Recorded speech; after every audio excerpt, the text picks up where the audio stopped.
नमस्कार। मैं पंडित निरकेश उपाध्याय अपने YouTube चैनल जीवन दर्शन ज्योतिष केंद्र के माध्यम से आज मैं आप सबको यह बताने जा रहा हूँ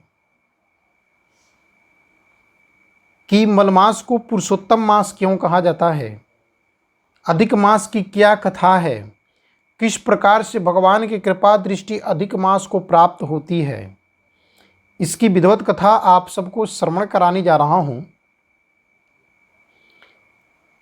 महर्षि कहते हैं कि प्राचीन काल में सूर्य संक्रांति से विहीन, यानी उस मास में सूर्य संक्रांति की न लगने के कारण वह मास अधिक मास हो गया, जिसे मलमास के नाम से भी जाना जाता है। जब मलमास की उत्पत्ति होती है तो ऋषि महर्षिगण मलमास को तिरस्कृत करने लगते हैं। कहते हैं कि आप अपने स्वामी से विहीन हैं, यानी नवग्रहों में सूर्य नवग्रह के मालिक हैं, उसी प्रकार मास में भी सूर्य संक्रांति का होना, स्वामी का होना बहुत जरूरी है। परंतु मलमास में सूर्य की संक्रांति नहीं होती है, तो सारे ऋषि महर्षि कहते हैं कि तुम अपने स्वामी से विहीन हो, तुम्हारे राजा तुम्हारे साथ नहीं है, इसलिए तुम्हारे मास में किसी प्रकार की कोई मांगलिक कार्य हम लोग नहीं करने देंगे और नहीं करेंगे। मांगलिक कार्य, धर्म अनुष्ठान आदि उपयुक्त सभी प्रकार के कार्य तुम में वर्जित होंगे। इस प्रकार के वचन सुनकर के मलमास मलिन हो गए। मलिन होकर के अनेक प्रकार के कष्ट भोगने लगे, दारुण मानसिक व्यथा से ग्रसित हो गए और ग्रसित होकर के इधर उधर घूमते घूमते भटकते भटकते भगवान विष्णु के पास जाते हैं और भगवान विष्णु के पास जाकर के प्रार्थना करते हैं कि हे प्रभु, पृथ्वी लोक पर सभी ऋषि महर्षिगण मेरे मास में, मेरे दिनों में धार्मिक आदि कार्य, अनुष्ठान यज्ञ आदि कार्य करने से वर्जित मानते हैं। अब मैं क्या करूं? मैं अनेक प्रकार के कष्ट से व्यथित हूं, मानसिक व्यथित हूं। मेरी रक्षा करें। त्राहि माम शरणागतम पाहि माम शरणागतम। मेरी रक्षा करें, मेरे ऊपर कृपा दृष्टि बनाए प्रभु। इस प्रकार की जब दारुण कष्ट, दारुण व्यथा जब भगवान विष्णु श्रवण करते हैं तो मलमास को अपने साथ लेकर के और वैकुंठ से निकल करके गोलोक के लिए प्रस्थान कर देते हैं। गोलोक के लिए प्रस्थान कर देते हैं और संपूर्ण शोभायमान उस गोलोक में प्रवेश करते हैं। महाप्रलय के सम्मुख, महाप्रलय के समय में विद्यमान यह ज्योतिर्मंडल के ऊपर गोलोक है, बिल्कुल गोलाकार और संपूर्ण मणि महिमा मंडल से सुशोभित गोलोक, समुची महिमा मंडल मणिमत्न्य रत्न से सुशोभित चिन्मय ज्योति स्वरूप गोलोक के दाहिने भाग में विष्णु लोक और वाम भाग में शिवलोक स्थित है। मध्य में भगवान ज्योति स्वरूप में कोटि कंदर्प के तुल्य अपमृत्य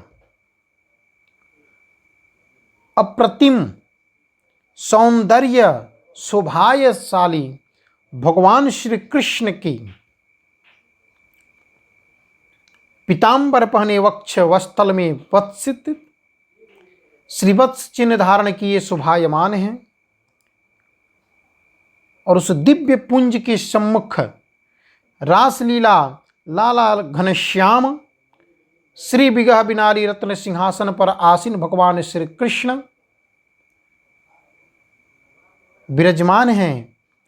चारों तरफ रास हो रही हैं। इस प्रकार की शोभायमान से युक्त उस गोलोक में जब मलमास को लेकर के विष्णु भगवान पधारते हैं। भगवान कृष्ण उनकी हार्दिक स्वागत करते हैं और पूछते हैं कि आप इस हमारे धाम में किस हेतु पधारे हुए हैं। श्री कृष्ण की वाणी को सुनकर के भगवान विष्णु मलमास से साष्टांग दंडवत भगवान कृष्ण के चरण कमल में कराते हैं। मलमास में साष्टांग दंडवत श्री कृष्ण के चरण में करते हैं और श्री कृष्ण के चरण में जब करते हैं तो भगवान श्री कृष्ण पूछते हैं कि हे मलमास, यह तुम्हारा मुखमंडल क्या हो गया है? तुम्हारी मुखमंडल की शोभा, खुशियाँ, प्रसन्नता दीनता की गर्त में क्यों चली गई है? इस प्रकार की जब वचन सुनते हैं तो भगवान विष्णु कहते हैं कि हे प्रभु, यह मलमास अपने स्वामी से हीन है, परंतु पृथ्वी लोक में सभी लोग इस मलमास को तिरस्कृत कर रहे हैं, धार्मिक अनुष्ठान, मांगलिक कार्य आदि नहीं कर रहे हैं। अतः यह मलमास आपकी कृपा की अभिलाषी हैं, इस पर कृपा दृष्टि करें प्रभु।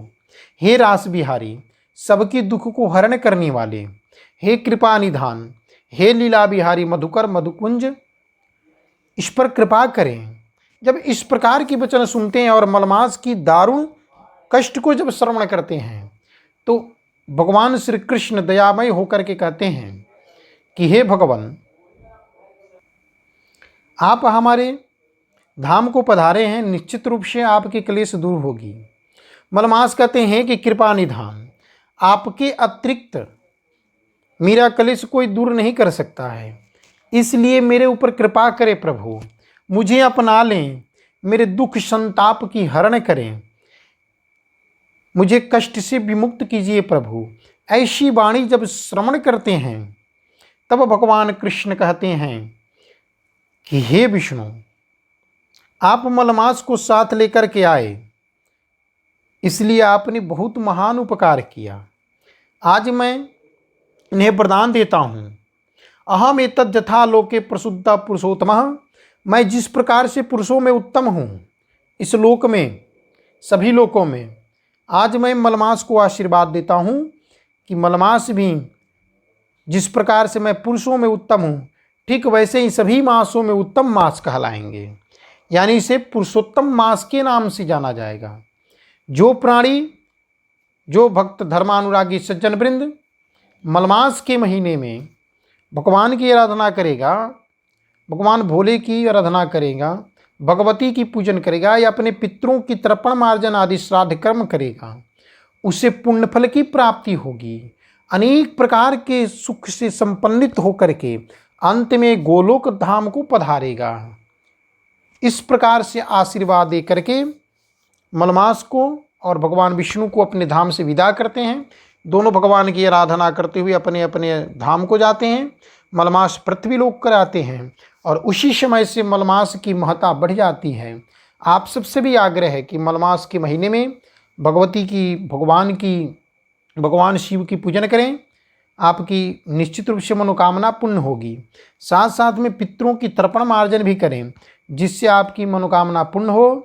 अंत में आप सबसे आग्रह है कि इस चैनल को आप सब सब्सक्राइब करें, लाइक भी करें, शेयर करें। जय श्री कृष्णा, जय श्री राधे।